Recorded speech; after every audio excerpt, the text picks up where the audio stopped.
روزی روزگاری در ده فینیتو یک دزد منتخب مردمی در حالت بالا روندگی از دیوار مردم بودندی که به ناگهان چه سقوط دلانگیزی نمودندی.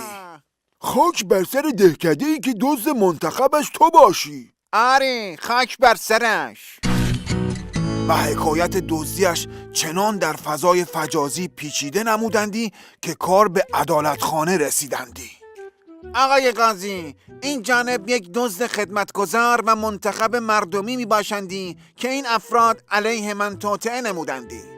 این شخصی است که دیوار را ساخته نمودندی که به دلیل عدم رعایت موارد فنی دیوار فرو ریخته و مرا چنین حالی دچار نمودندی. این یکی هم آجر و کاهگل را بی کیفیت می سازندی که چنان زیر نعلین من لیز خوردندی که با مغز به زمین فرو آمدندی.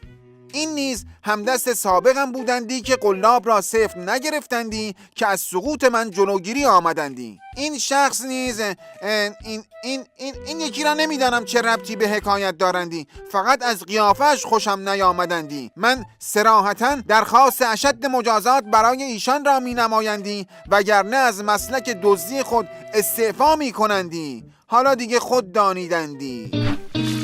و خلاصه اینکه فحش دادن نماینده های مجلس در این مکان آزاد می باشندی و فحش دادن نشانه شخصیت شما هستندی. اصلا نگران نباشین، شما فحشتان رو بدید، ما خودمون میریم فحشخوراتون رو دستگیر و مجازات می کنندی.